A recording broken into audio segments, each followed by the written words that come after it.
Hi everyone. So as teased in the last episode, we are today talking about Alexander, revealed to us as the primal of the goblins. It's going to be a slightly longer episode, but an interesting one, so let's dive right in. Alexander is perhaps the most creative and original primal within the Final Fantasy series, so I knew that grounding this one in accessory literature was going to be particularly difficult, and I'm sure you can all imagine. I believe, however, that the clues regarding this iteration of the Holy Automaton lie as much with the goblins as they do with Alexander himself. I will, however, begin with the more obvious points regarding the latter.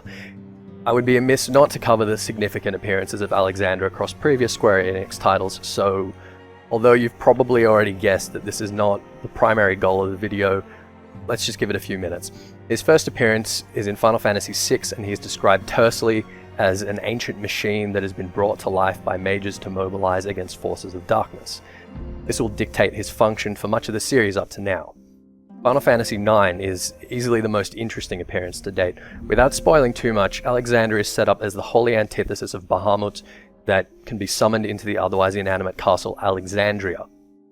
It is also established here that Alexander has been taken to the occasional destructive rampage, leading to measures being employed to prevent his further summoning.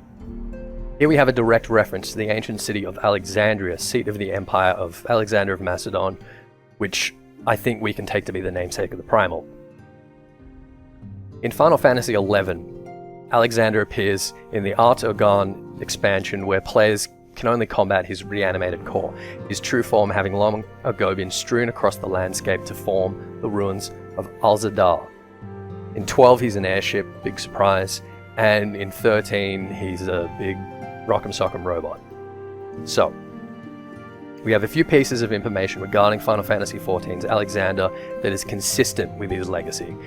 He appears as a giant fortress somewhere in the Heavensward region, as likely an Allagan construction, or perhaps some project of the goblins' ancestors, maybe somewhere in between. All that's clear is that a group of goblins, presumably the Illuminati, have discovered his ruin above the clouds and mean to reanimate him for some machinations devious enough to warrant interference by the Warriors of Light, and he becomes the host of Heavensward's high-end raids. The most pressing questions I would have are: 1. What is Alexander's function as created by the Allagans or the goblins? For what it's worth, my money is on the Allagans. And 2. What do the goblins seeking to control him mean to do? I will shortly address these questions in turn. The goblins of Eorzea already have a strong reputation as mad technophiles, materia makers, bomb makers, engineers and re-engineers.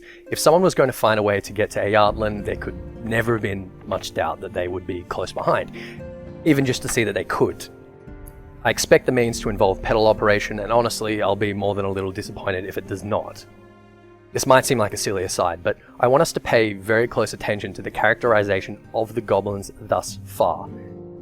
They are, of course, a fantasy archetype.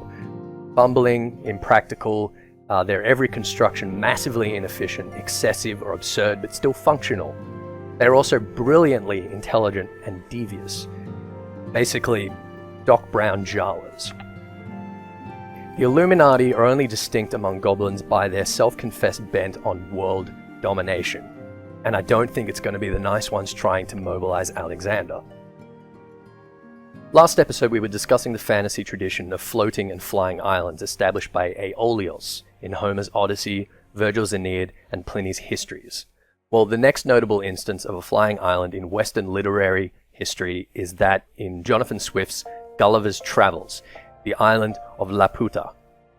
Itself, the direct influence of so many contemporary instances of this trope, including a very auspicious one of the same name featured in perhaps what is the most celebrated of Miyazaki and Studio Ghibli's films.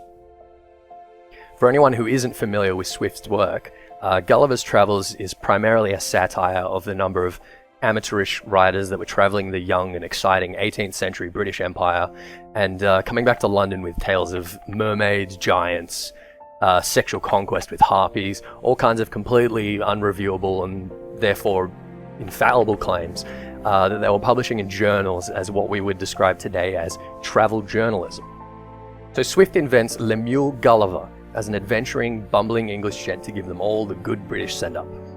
Swift's Laputa is amazing and distinct for not just being a flying island, but a mechanical one, directed and controlled for the purpose of imposing on the denizens of the land below. I'll account for you the first description that Gulliver makes of the flying island as he scrambles across a rocky land, despairing and half-starved, just to give you a picture. The sky was perfectly clear and the sun so hot that I was forced to turn my face from it, when all in a sudden it became obscured, as I thought, in a manner very different from what happens by the interposition of a cloud. I turned back and perceived a vast, opaque body between me and the sun, moving forwards, about 2 miles high, and hid the sun 6 or 7 minutes. But I did not observe the air to be much colder, or the sky more damned, than if I'd stood under the shade of a mountain. As it approached nearer over the place where I was, it appeared to be a firm substance, the bottom flat, smooth, and shining very bright from the reflection of the sea below. I took out my pocket perspective and could plainly discover numbers of people moving up and down the sides of it, which appeared to be sloping. But what those people were doing, I was not able to distinguish. The natural love of life gave me some inward motions of joy, and I was ready to entertain a hope that this adventure might some way or other help to deliver me from the desolate place and condition I was in. But at the same time, the reader can hardly conceive my astonishment to behold an island in the air, inhabited by men who are able, as it should seem, to raise or sink or put into a progressive motion as they pleased. And so there is our introduction to Laputa, controlled by means of a massive central lodestone and the grandfather of all of Final Fantasy's sizable flying contraptions. Now, as I have said, the characters of our goblins are of particular note to this thread, and the Laputans, well, they prepare all of their food into the shapes and forms of mathematical figures. They're masters of mathematics and astronomy of very little apparent pragmatic value. All of their creations are oversized and overstated. They are essentially the prototype or the archetype that the goblin fulfills in Final Fantasy XIV. So finding Alexander in the sky is not something we should take to be incidental, and his affiliation to the goblins draws him in the iteration quite unique to his tradition in the Final Fantasy series, very close to a kind of Laputa. So I believe the function of Laputa might give us some idea of Alexander's purpose, both as originally constructed and as intended by the Goblin Illuminati. As I've mentioned, Laputa is the mobile staging post for the king to impose upon and tyrannize the lands below. It is surely not difficult to imagine Alexander performing the same function for his Allagan masters from what we know of the Allagan Empire to date. So how could the Illuminati abuse this machine to the absurd proportions we have come to expect from our previous conflicts with them? Well, the Laputan king has an interesting method for handling insurrections in his domain. If any town should engage in rebellion or mutiny, fall into violent factions, or refuse to pay the usual tribute, the king hath 2 methods of reducing them to obedience. The first and the mildest course is by keeping the island hovering over such a town and the lands about it, whereby he can deprive them of the benefit of the sun and the rain, and consequently afflict the inhabitants with death and disease. And if the crime deserve it, they are at the same time pelted from above with great stones, against which they have no defense but by creeping into cellars or caves while the roofs of their houses are beaten to pieces.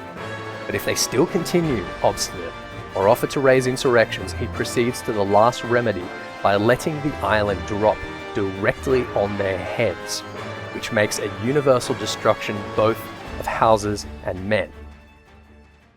Now you might think that this is a belittling treatment for the great and noble Alexander that we all know, but any primal of the goblins has a license in my mind, and even a requirement, to be at least a little silly.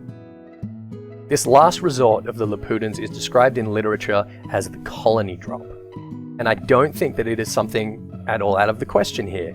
Alexander has more or less leveled cities in previous iterations, and an attempt to mobilize Alexander above one of the Eorzean states before literally replacing it would not seem too absurd or at all out of character for the Illuminati. As ridiculous as it may seem, it would also provide a motive and a similar sense of urgency to the raid that was felt in the Binding Coil of Bahamut, but just a little more, gobby. Anyway, thanks again everyone so much for watching. Thank you so much. I really hope you enjoyed this video and the rest of the series. If you haven't seen the previous episodes, please check out my channel, sub for more content. And if you have any questions, suggestions, requests, anything, leave a comment. I like to produce some real discussion on all of these topics, so please tell me what you think. I've been Ethis once again. It's only 20 Malms to Ayatlan, and I will see you there.